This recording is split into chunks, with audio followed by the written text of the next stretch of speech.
I facilitated hundreds of dialogues throughout my career, and I've noticed that there are some enhancements that can be attached to dialogue trainings to allow for the development of soft skills while still being focused on the training and the training material. And I'd like to highlight some of those soft skills enhancements today. Socrates famously said that the unexamined life is not worth living, and often enough, people are happily going about their lives without really questioning why they do what they do, why they think what they think, or why others may think what they think as well. So by encouraging questioning, you will encourage engagement, you encourage ownership, and you encourage context. The questions can oftentimes be self-directed, they could be obtained from others, and the answers could be sought using technology or utilizing interjection of the questions in a dialogue, whether it be a paired dialogue or a larger group setting.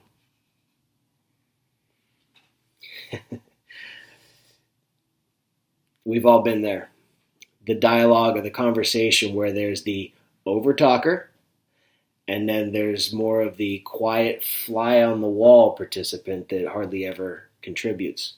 So with poker chip participation, it helps sort of mitigate the extremes of both of those individuals by assigning each individual a collection of poker chips. In the past, I've used two, and I've encouraged individuals to chip in with their 2 cents, so to speak. What this does is it takes the overtalkers and imposes a bit of a limit or an opportunity for them to mindfully consider whether or not what they want to contribute is worth one of their 2 cents. So it sort of slows down the overtalker while also encouraging the undertalker to participate, to engage, because the undertalker will have those 2 poker chips sort of staring them in the face while the dialogue goes on. And the undertalker also knows that once the undertalker gets through those 2 chips, they can go back to their comfort zone.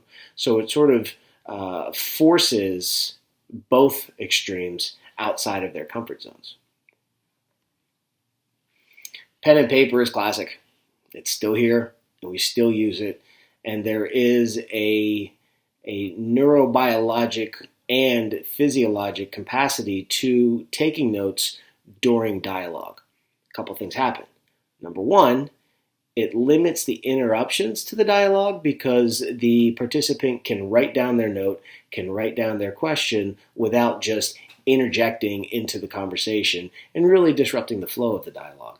It also allows a moment of pause, if you will, so that the participant can consider, is this note worth bringing into the conversation? Is there a better time to bring this into the conversation? Or is this something worthy of follow-up once the dialogue or the conversation has ended? By randomly assigning roles, this can create a very powerful and empowering opportunity for subordinates to sometimes enter into a leadership position, because if a subordinate is randomly assigned a leadership role and one of the generally understood leaders is now part of just the sort of dialogue community, then that subordinate has an opportunity to shine that they may not necessarily encounter often in their day-to-day career activities. By taking conversations and having participants form 2 different groups, one group being the dialogue group that engages in the dialogue, and the other group being a observational group, it actually splits the contexts into 2. The dialogue group is very much focused on the dialogue at hand, the material, the other members that are contributing to the dialogue, while the outside observational group can observe the dialogue itself. They're not caught up into the meat of the material as much as they are caught up in the roles and dynamics of the dialogue itself. And this provides a different perspective and a different opportunity to reflect on how one brings themselves into a dialogue down the road.